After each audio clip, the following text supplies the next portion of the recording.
Bom, mensagens vazadas mostram que o gabinete do ministro do Supremo, Alexandre de Moraes, teria montado uma estrutura paralela de inteligência para justificar as prisões depois dos atos do 8 de janeiro. A equipe agia por grupos de WhatsApp e juntava assessores do Tribunal Superior Eleitoral e do Supremo Tribunal Federal para fazer relatórios informais com base em publicações nas redes sociais, rotulando pessoas como terroristas ou golpistas.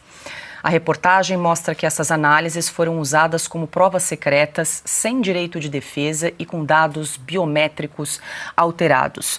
Silvio, essa reportagem saiu hoje, na verdade é uma continuação lá das primeiras mensagens que foram publicadas pelo Glenn Greenwald e pelo Fábio Serapião na Folha de São Paulo, que inclusive incluía a Revista Oeste, naquela troca de mensagens, onde o juiz assessor do ministro Moraes pediu para usar a criatividade contra a Revista Oeste, e agora tem um desdobramento também, porque era uma quantidade enorme de informações, de mensagens daquele primeiro episódio, e agora uma nova reportagem, então, que foi publicada pelos jornalistas americanos, o Michael Schellenberger, também Eli Vieira e o David Agape, trazendo mais detalhes sobre aquela troca de mensagens entre assessores do TSE, do Supremo Tribunal Federal e também, inclusive, envolvendo o perito criminal Eduardo Talhaferro. O que a gente tem de novo, Silvio, que na verdade reforça muito as mensagens que já foram publicadas anteriormente pela Folha de São Paulo? Paulo, antes de mais nada, reforçar a autoria dessa segunda leva da Vaza Toga, disponível em ainvestigação.com. E o nome dos jornalistas, o Davi Agape, o Eli Vieira e Michael Schellenberger. Mais uma vez, fica comprovado, assim como na série que a Folha de São Paulo divulgou anteriormente pelo Glenn Greenwald e o Fábio Serapião, mais uma vez fica comprovado que havia uma justiça paralela, entre aspas, tudo entre aspas, né? Um núcleo de espionagem. Havia um núcleo que emitia certidões. Essa é a palavra disponível, inclusive nesse dossiê, nesse documento você vai encontrar. Então, era algo mais ou menos como acontecia lá atrás, no passado, num regime que todo mundo sabe o nome, né? Lavrent Beria. Me dê um nome que eu encontro um crime. Então, a Procuradoria-Geral da República pede para que determinada pessoa seja liberada. E aí vem a ordem do gabinete do ministro Alexandre de Moraes. Não, peraí. Vamos investigar se tem alguma coisa nas redes sociais desta pessoa para mantê-la presa. E achavam. Há um caso, por exemplo, que chama muita atenção, de um sujeito que a prisão foi continuada porque, diz o documento, a certidão positiva. A certidão aparecia positiva ou negativa. Positiva, por quê? Porque ele tinha aversão ao Partido dos Trabalhadores e a Lula. Uma aversão em postagens de redes sociais. Olha do que é que nós estamos falando. O regime perseguiu CPFs, perseguiu pessoas anônimas, inclusive, né? Pessoas que eles tinham ali, muitas vezes, um primeiro nome, mas queriam mais informações sobre quem era. Isso é ditadura explícita. Isso não tem nada a ver com democracia, mas agiram à margem da lei, porque esse gabinete paralelo funcionava ao mesmo tempo a serviço do Supremo Tribunal Federal, que conduz uma série de inquéritos. Da última vez que soubemos quantos, eram 21 inquéritos de 37 abertos somente no gabinete do ministro Alexandre de Moraes. Isso foi divulgado em janeiro pelo jornal Estado de São Paulo, esse número. Ademais, esse gabinete também trabalhava para o Tribunal Superior Eleitoral, que naquela época era presidido por Alexandre de Moraes. Portanto, as conexões secretas, os tentáculos, né, tentaculares, isso não tem nada a ver com democracia. Eles perseguiram pessoas. Para que fique muito claro que nós estamos vivendo no Brasil. E daí, mais uma vez, a importância da divulgação desses papéis. A importância da divulgação desses documentos que são indefensáveis pelo Supremo Tribunal Federal. Será que o Supremo Tribunal Federal vai chancelar mais uma vez o que aconteceu no Brasil durante a campanha de 2022 e o começo de 2023, com o tumulto do 8 de janeiro? Será que mais uma vez a ministra Carmen Lúcia vai dizer, olha, parece censura, né? Tem cara de censura, aliás, é censura, mas é cirúrgica. Termina domingo à noite, segunda-feira não tem mais, teve. Tá tudo provado, Paula.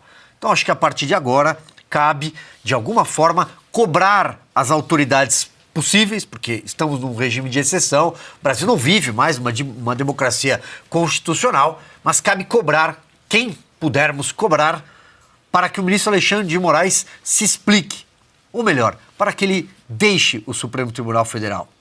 Pois é, porque aquela primeira leva de mensagens que foram publicadas já seria suficiente para algo ser feito, né, para punir os responsáveis. Essa segunda leva, essa segunda temporada aí de mensagens que estão sendo publicadas agora, o Silvio mencionou o nome dos jornalistas, né, Ana? Reforça mais uma vez que havia uma engrenagem, um mecanismo que funcionava à margem da lei durante a campanha eleitoral e não somente depois, se estendeu por meses depois, com personagens muito identificados ali de um só espectro político da direita que eram indicados pelo ministro Alexandre de Moraes ali junto aos seus assessores. Ou seja, havia uma operação paralela funcionando à margem da lei.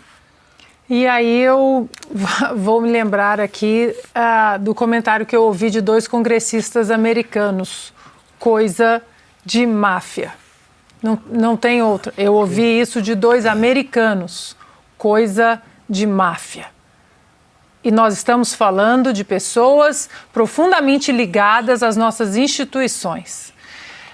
Bom, antes de mais nada, os nossos parabéns, né? Um salve pro Davi, pro Eli Vieira e querido amigo Michael Shellenberger. O que é muito importante, neste nome principalmente do Shellenberger, nesses artigos, nessa série, é que o Shellenberger vai jogar para o mundo o que está acontecendo aqui no Brasil.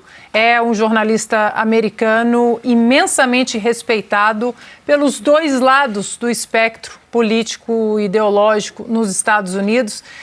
Ele tem um bom acesso, inclusive, à Casa Branca, e o que vai acontecer é que mais documentos em cima da montanha de documentos, de provas, de evidências, de vídeos em relação à Lei Magnitsky e às sanções da Lei Magnitsky, isso vai ser mais uma prova contundente.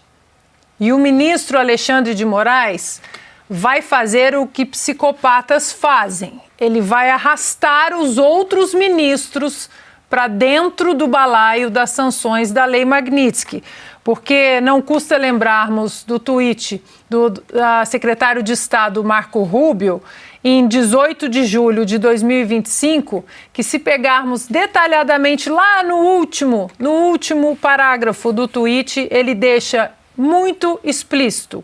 Portanto, ordenei a revogação dos vistos de Moraes e seus aliados no tribunal, bem como de seus familiares próximos com efeito imediato, e de seus aliados no tribunal.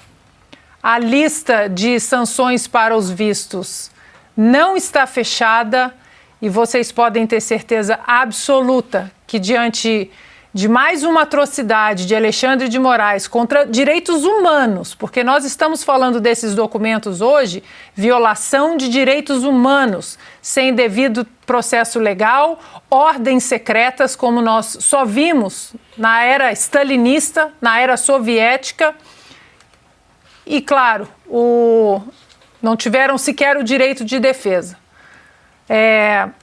Moraes vai arrastar outros ministros para as sanções da Lei Magnitsky.